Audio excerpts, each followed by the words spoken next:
안녕하십니까, 이진우입니다. 최근에 우리나라 가계부채가 다시 늘어나면서 정부가 만기가 50년인 주택담보대출은 만 34살 이하에게만 빌려줄 수 있도록 하는 방안을 검토 중이라는 보도가 나오고 있습니다. 50년 만기 대출에 대해서만 왜 규제를 하려는 건지도 궁금하고, 그리고 34세가 기준이 된 이유도 오늘 한번 들어보겠습니다. 우리가 갑자기 돈이 필요하면 은행에 가서 돈을 빌리거나 현금 서비스를 쓰듯이 정부도 급전이 필요하면 한국은행에서 돈을 급하게 빌리는데요. 올해 상반기에 정부가 한국은행에서 빌린 돈이 100조 원이 넘습니다. 이걸 두고 걱정하는 목소리가 나오고 있는데 어떤 점이 우려할 만한 건지 살펴보겠습니다. 어제는 택배기사들의 휴식을 보장하는 이른바 택배 없는 날이었습니다. 그런데 이 택배 없는 날을 두고 CJ그룹과 쿠팡이 신경전을 또 벌였다고 합니다. 요즘 두 기업의 갈등이 잦은 것 같은데 이번에는 어떤 이유로 또 대립을 한 건지 이 내용도 들어보죠. 8월 15일 광복절 아침 손에 잡히는 경제 바로 시작합니다. 오늘은 남국민 경제뉴스 큐레이터, 서은영 경제뉴스 큐레이터, 그리고 손에 잡히는 경제 박세훈 작가, 이렇게 세 분과 함께 하겠습니다. 안녕하세요. 어서 오십시오. 네, 안녕하세요. 자, 50년 만기 주택담보대출과 관련한 건데 얼마 전부터 50년 만기로 주택담보대출 만기 긴 것들이 이제 나오기 시작했어요. 그런데 그러고 나니까 만기 50년이면 50세에 빌리면 100살까지 갚으라는 거고 40세에 빌려도 90살까지 갚으라는 건데 이게 갚아질 건가? 그거 좀 너무 긴 거 아닙니까? 하는 이야기가 나와서 정부가 좀 규제를 한다는 것 같아요. 어떤 내용입니까? 네, 일단 이 50년 만기 주담대라는 건 지금까지 나와 있는 가장 초장기 대출 상품입니다. 이 DSR, 그러니까 총부채 원리금 상환 비율 규제를 우회하는 수단으로 악용하는 사례가 나오고 있다. 그래서 점검이 필요하다. 이게 이제 정부의 최근까지 이제 가장 공식적인 발표 내용인데요. 지금 현재로서는 나이를 기준으로 제한하겠다는 얘기가 가장 유력하게 나옵니다. 유력한 이제 기준이 지금 거론되는 게 만 34세 이하까지 대출을 받을 수 있게 하겠다라는 건데, 지금 은행권이 취급하는 50년 만기 주담대의 경우 이 신한은행 빼고는 연령 제한이 없거든요. 그런데 이제 특례보금조리론 같은 이 정책 모기지 상품 가입할 때는 40년 만기면 뭐 신혼부부이거나 만 39세 미만이어야 하고 50년 만기면 만 34세 미만이어야 합니다. 정부의 정책 자금은 그렇게 연령 제한이 있다. 네, 그렇습니다. 그 근거는 뭐냐면 기대 여명과 미래의 소득인데요. 이 대출 상환 의지와 능력을 이 두 가지로 판단하겠다라는 겁니다. 지금 통계청이 가장 최근에 발표한 기대 수명이 한국인 기대 수명이 83.6세거든요. 그럼 대출을 받을 때 적어도 이 통계상 만기 시점까지 가입자가 살아서 끝까지 대출을 갚을 수 있게끔 이 기대 여명과 소득 추이를 반영해서 대출을 해줘야 하는 거 아니냐라는 게 이 당국의 논리입니다. 그러니까 만기가 50년이면 50년 동안 갚았을 때 그분이 건강하게 살아계시고 경제활동도 하고 있어야 이게 맞다. 논리는 맞는데, 그러면 40년짜리 만기도 있고 이미 30년짜리 만기도 있는데 지금도 60세인 분이 가서 대출 받으려고 하면 50년짜리는 그럼 규제를 한다고 하더라도 40년짜리는 해주시잖아요, 은행에서. 그렇죠. 그러면 60세나 70세가 가서 30년이나 40년짜리 대출 받으면 그것도 역시 100세까지 갚으라는 건데. 맞습니다. 그러면 그것만 그렇게 문제 삼는다면 이것만 문제는 아닌 것 같은데요. 네, 안 그래도 어제 이제 취재를 하면서 그 내용도 좀 물어봤는데 일단 당국의 대답은 이렇습니다. 대출 관행을 살펴보니까 50년 만기 상품이 주로 DSR 규제 피해가는 수단으로 활용되더라. 다른 상품 같은 경우에는 취급한 지 좀 시간이 오래 지났고 오랜 기간 이제 은행들이 취급을 했어서 관행상 그렇게 큰 문제가 발견되진 않는데 이 50년 만기 상품 같은 경우는 지금 출시된 지 한 40일 정도 됐거든요. 근데 다들 50년 만기로만 빌려간다면서요, 요즘? 맞습니다. 심지어 한 은행 같은 경우에는 거의 새로 취급한 신규 취급한 주담대 절반이 50년 만기 상품이라는 이야기도 나옵니다. 그런데 그럼 이 DSR 규제 어떻게 피해간다라는 얘기냐? 지금 남아있는 가장 강력한 부동산 관련 금융 규제가 DSR이거든요. DSR이라는 건 전체 연소득이 100이면 연간 갚아야 하는 모든 빚 부담은 40, 50, 뭐 이 이내로 일정 비율 이내로 관리해라. 그래야지 빚 부담이 과도하게 늘어나지 않는다라는 거잖아요. 빚의 원금과 이자를 감안해서 합해서 뭐 40 이하로 하든가 30 이하로 하든가. 맞습니다. 소득이 100일 때. 그런데 이제 예를 들어서 만약에 이제 4억 원을 5% 금리 원리금 균등 상환 방식으로 이제 제가 대출을 받았어요. 그러면 네. 이게 만기가 30년이면 월 평균 상환액이 215만 원입니다. 음흠. 그런데 만기 40년이 되면 193만 원이 되고요. 네. 50년으로 늘어나면 182만 원 수준으로 내려갑니다. 그러니까 이 얘기는 뭐냐면 주담대 만기가 길수록 DSR 규제상 내가 대출받을 수 있는 한도가 늘어난다. 그리고 또 한 가지 대출을 더 이상 받을 수가 없는 사람도 받을 수 있는 경우가 생길 수 있다라는 겁니다. 50년 만기로 길면 그렇습니다. 원금을 50년 동안 자르니까 30년 동안 자른 원금보다 원금의 조각이 더 작아질 거고 그렇죠. 이자는 똑같은데 맞습니다. 그러면 이렇게 계산하면 선생님 소득에서 조금 더 받으셔도 되든가 소득에서 충분히 이 정도는 받으실 수 있겠네요. 50년으로 자르면. 그렇습니다. 그러니까 그렇게 한다는 거죠. 네. 근데 또 이 얘기를 달리 말하면 사실 만기가 길어질수록 갚아야 할 이자 부담은 늘어나거든요. 왜냐하면 네. 남아있는 원금이 많으니까요. 음흠. 그래서 아까 제가 이제 예로 들었던 이제 4억 원을 5% 금리 원리금 균등 상환 방식으로 갚았을 때 이자가 줄어드는 만큼 이 만기를 반대로 갚아야 할 돈은 30년일 때 3억 7천만 원이었던 게 예. 50년 만기가 되면 6억 9천만 원까지 뜁니다. 돈을 더 오래 쓰니까 그건 그렇죠. 당연하겠죠. 네. 예. 그래서 자산 형성기에 있는 청년층 같은 경우에는 뭐 어쩔 수 없이 당장 이제 원리금 부담을 낮춰야 하니까 총 이자 부담은 커져도 이 상품을 택할 수밖에 없는데 예. 이 40, 50대 이상이 이렇게 만기를 길게 하는 건 결국 DSR 규제 회피하려는 목적이 큰 거 아니냐 이렇게 보는 겁니다. 뭐든지 규제 때문에 이제 생긴 현상이겠죠. 다들 50년 만기만 받으러 가는 네, 건. 그렇습니다.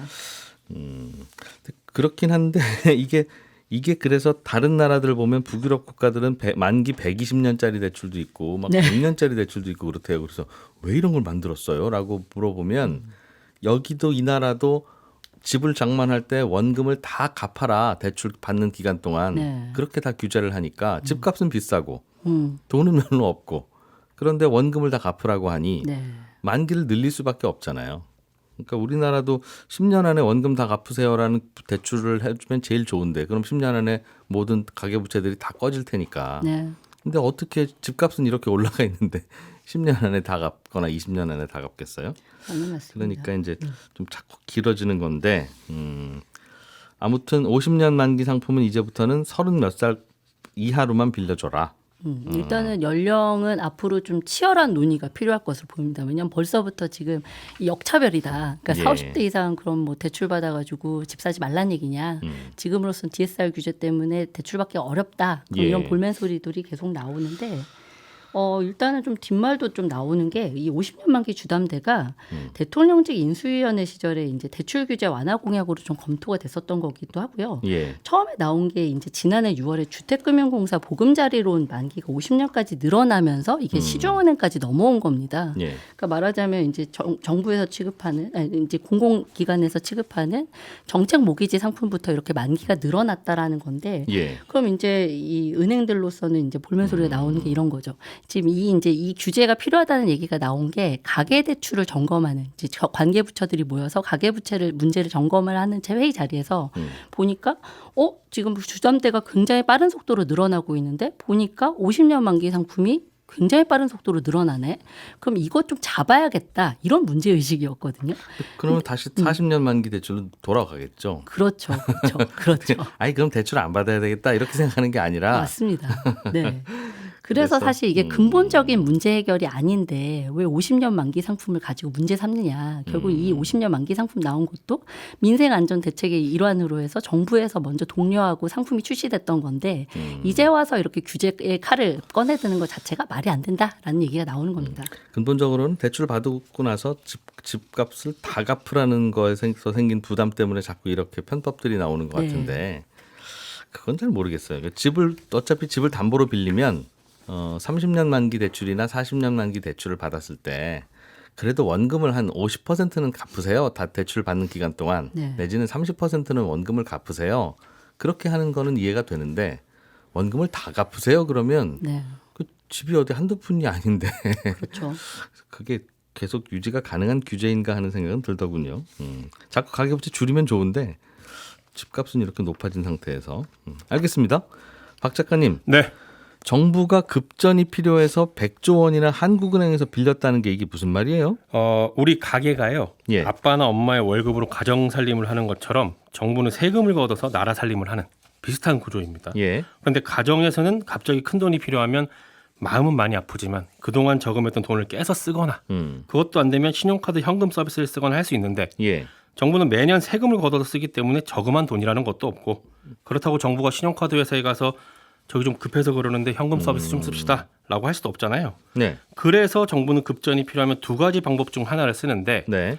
하나가 한국은행에서 빌리는 거 그리고 다른 하나가 재정증권이라는 걸 발행하는 겁니다. 재정증권은 이걸 시중에 팔아서 돈을 마련한다는 거죠? 그렇습니다. 만기가 매우 짧은 채권이라고 보시면 되고 한국은행에서 빌린다는 건 정부가 한국은행에 마이너스 통장을 하나 뚫어놓고 필요할 때마다 거기서 빌린다고 생각하시면 되는데 어제 이슈가 됐던 건 정부가 상반기에 한국은행 마이너스 통장에서 누적으로 100조 원을 빌렸다가 갚았다는 거고요. 이거는 이자도 냅니까? 당연히 냅니다. 한국은행에서 빌린 거니까요. 예. 다만 이자율은 법에서 정해놓은 공식에 따라서 주는데 그 이자로 상반기에 1,100억 원 이상을 줬다는 겁니다. 예.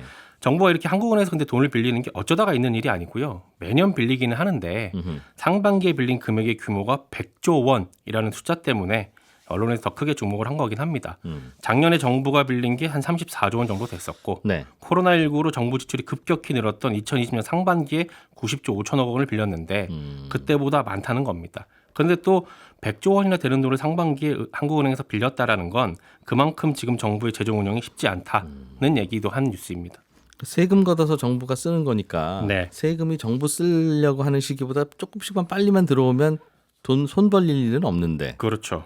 그러니까 세금이 자꾸 늦게 들어오거나 안 들어오거나 덜 들어오거나 그래서 생기는 일이죠. 그렇죠. 올해 세금이 덜 거치고 있다는 뉴스가 계속 나오고 있는데 올해 상반기 국세 수입이 178조 원 조금 넘거든요. 예. 근데 이게 1년 전보다 대략 40조 원 정도 준 겁니다. 소득세나 법인세 같은 주요 세수가 줄어서 그렇고요. 목표 대비로 실제로 거친 세금이 어느 정도를 보여주는 세수 진도율이라는 게 있는데 지금 한 45%가 안 되거든요. 이 예. 말은 상반기까지 올해 들어와야 할 총 세수의 절반도 거치지 않았다. 라는 얘기입니다. 그만큼 세금이 안 들어오고 있고 안 들어오고 있다 보니까 정부가 필요한 돈을 한국은행에서 빌려 쓰고 있다는 겁니다. 그러면 한국은행에서 돈 빌려 쓰고 네. 한국은행은 돈을 찍어낼 수 있으니까 그렇죠. 잠깐 좀 씁시다. 네. 세금 들어오면 갚을게요. 그 모르는 사람도 아니고 이러면서 네. 이제 빌린다는 건데 네. 뭐 살다 보면 그럴 수 있는 거예요. 아니면 이거 뭐 큰 문제라고 생각하는 거예요. 세금이 잘 안 거친다는 건 문제인데 그거는 이제 그거대로 고민해야 되겠으나 그렇죠. 하여튼 안 거치니까 어디서 돈을 갖다 써야 되고 그걸 한국은행에서 갖다 쓴 것도 문제예요? 아니면 그걸 우려하는 쪽에서 어떤 얘기를 하냐면요. 예. 정부가 한국은행에서 빌려 쓰게 되면 돈의 가치가 떨어지는 부작용이 생길 수 있다는 거예요. 우리나라 돈 가치가 그렇습니다. 정부가 한국은행에서 돈을 빌리면 말씀하신 것처럼 한국은행은 돈을 찍어서 정부에게 주기 때문에 예. 시중에 통화량이 늘어납니다. 돈이 많이 풀린다는 얘기예요. 없던 돈이 탄생을 한다. 그렇죠. 그렇게 돈이 많이 풀리게 되면 돈의 가치가 떨어지게 되고 물가가 오르게 됩니다.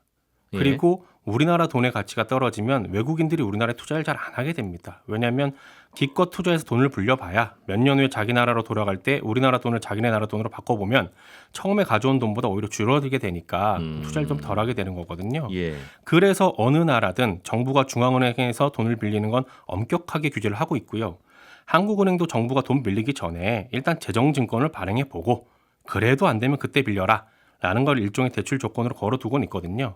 왜냐하면 이 재정증권이라는 걸 발행하면 시중에 돌아다니는 돈의 일부를 흡수하는 거라서 통화량이 늘진 않습니다. 잠자는 돈 가져오는 거긴 하지만 네, 잠자는 돈도 아니겠네. 금방 갚는 게 재정증권이니까. 그렇죠. 보통 예금은 얻었던 돈을 그냥 재정증권 사는 걸로 쓰면 그렇습니다. 민간에서 정부로 하던 돈이 다시 민간으로 시중자금 돌아가는 거라. 흡수하는 건데 그렇습니다. 한국은행에서 직접 빌리면 그게 돈을 찍어서 새로 푸는 효과다 시중에. 그렇습니다. 또 지금 근데 또 세금이 하반기에도 만약에 잘 안 거치게 되면 예. 정부가 또 한국은행에서 돈을 빌리게 될 텐데 그러면 또 물가를 자극할 가능성이 높다는 게 걱정이라는 겁니다. 그러니까 올해 상반기에 정부가 한국은행에서 급전 쓴 것 때문에 시중에 없었던 돈 100조 원이 튀어나왔다. 튀어나왔습니다. 통화량이 그만큼 늘었다. 네. 그런 얘기네요. 그렇습니다. 그럼 이거는 하반기에 혹시 갚으면 네, 다 갚았습니다. 100조 원이 지금 다 갚았어요? 예, 다 갚았습니다. 지금은 그럼 빌린 잔액은 잔액은 없어요. 7월 말 기준으로 0원인데 네. 이걸 또 무작정 빌릴 수 있는 건 아니고요. 50조 원까지만 일단 빌릴 수 있게 한도를 뒀거든요. 예. 근데 100조 원을 빌렸다라는 건 50조 원까지 꽉 차게 빌렸다가 한번 갚고 다시 또 50조 원까지 꽉 차게 빌렸다가 갚았다는 100조 원을 그동안 지금 빌려서 지금 100조 원 갚아야 된다는 게 아니라 네, 갚았습니다. 빌리고 갚고 했는데 네. 그 빌리고를 다 더했더니 100조 원이더라. 그렇습니다. 근데 또 하반기에 또 빌리고 갚고 하는 과정에서 통화량이 네. 늘어날 수도 있다는 거죠. 그럼 빌릴 때는 통화량이 늘고 네. 갚을 때는 통화량이 주네요. 그럴 거 아니겠습니까? 그냥 그렇죠. 다시 한국은행으로 되돌리는 거니까. 그렇습니다. 한국은행이 다시 받아서 꿀꺽하면 그 돈은 사라지는 거니까 세상에서. 예. 그리고 이게 상환 기간이 15일이기 때문에 짧아서 통화량에 영향을 많이 안 준다라는 게 정부 얘기인데 근데 걱정하는 쪽에서는 아니 15일 빌렸다 갚고 빌렸다 갚고 빌렸다 갚고 하면 네. 계속 통화량이 늘었다 줄었다 하는 거 아니냐. 그래서 저도 잔고가 빌린 잔고가 아직도 갚아야 될 게 100조 원이 남은 줄 알았는데 네. 다 갚았군요. 그렇습니다. 일단은 다 갚았습니다. 알겠습니다. 가끔 그렇게 필요할 때도 한국은행에서 돈 빌려다 쓸 수 있는 게 정부군요. 그렇습니다. 자, 오늘은 또 이제 햇반 화장품 이런 유통을 두고 CJ 쿠팡이 싸우고 있었는데 그동안 택배에서도 또 충돌을 했습니까? CJ와 쿠팡이? 예, 발단은 지난 13일부터 오늘까지 이어진 이제 택배 없는 날이라는 건데요. 택배 없는 날은 정부랑 택배업계가 합의해서 2020년에 만들어진 제도입니다. 그러니까 8월 14일에 어제죠. 택배 배송을 하루 쉬어서 이제 기사들이 쉴 수 있는 날을 확보하자 이런 취지로 업계가 합의해서 정부랑 함께 마련한 제도인데요.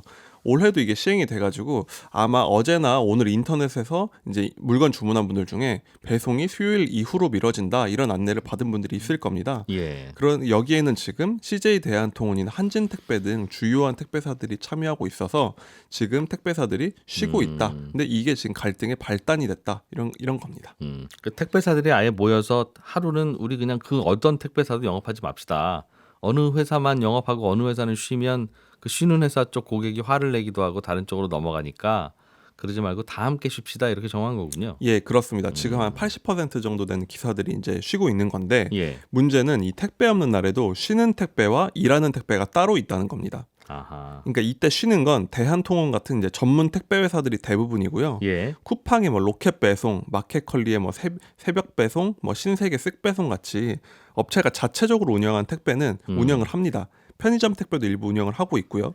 이 기간 동안 이제 주문해서 이제 물건 받아본 분들은 아마 난 물건 받았는데 택배 없는 날이 맞나 했을 텐데 그게 이런 이유가 있는 겁니다. 그런데 얼마 전부터 이런 업체들을 향해서 이제 그 물류 업체에서 이제 택배 단체에서 택배 없는 날에 당신들이 안 쉬니까 기사들 이런 쉬기가 너무 힘들지 않냐. 당신들도 참여해라. 이런 압박을 해왔습니다. 예. 그렇게 압박을 하니까 쿠팡 쪽에서 이달 초에 반박을 했는데요.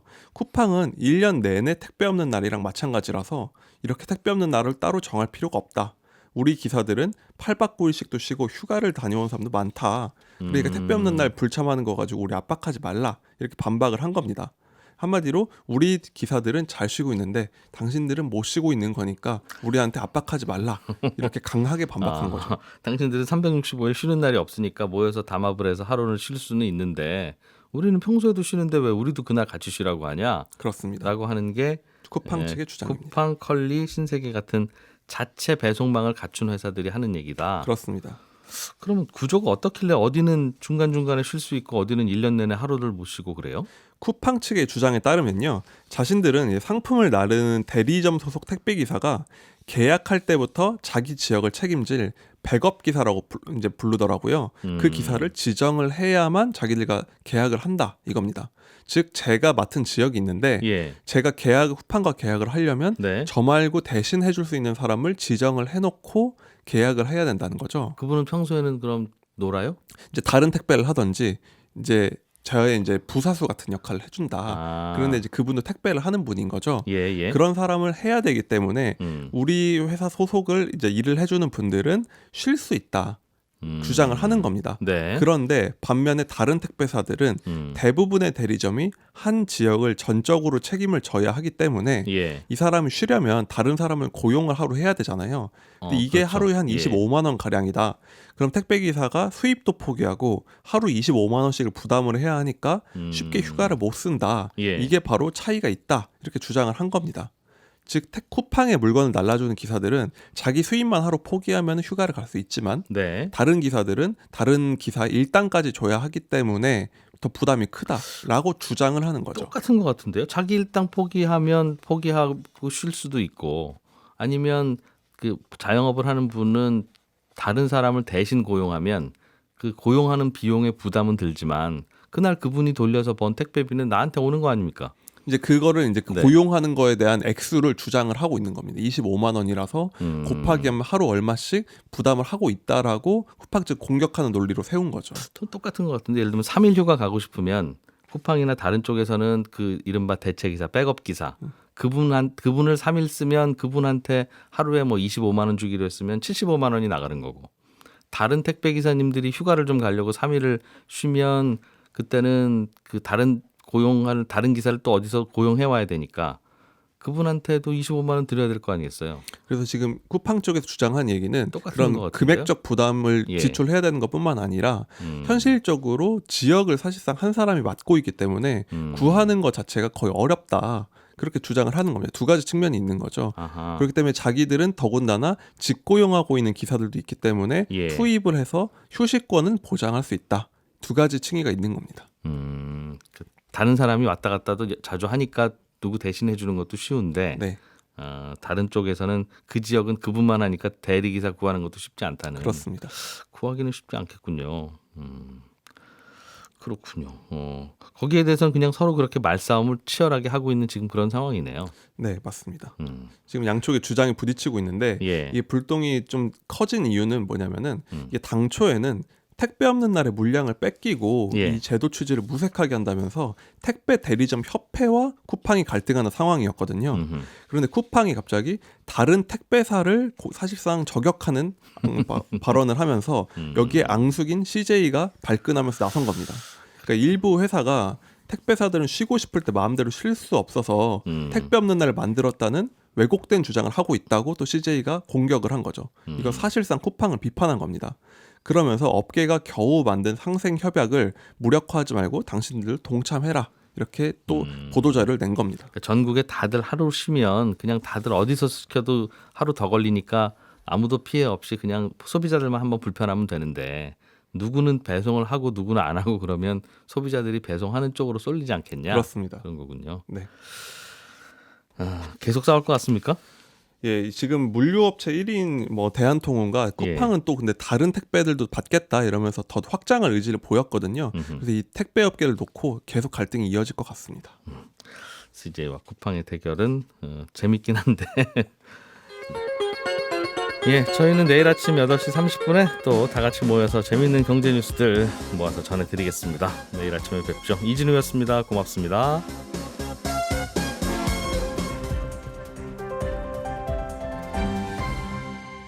경제를 생각하는 사람들의 즐거운 습관. 이진우의 손에 잡히는 경제.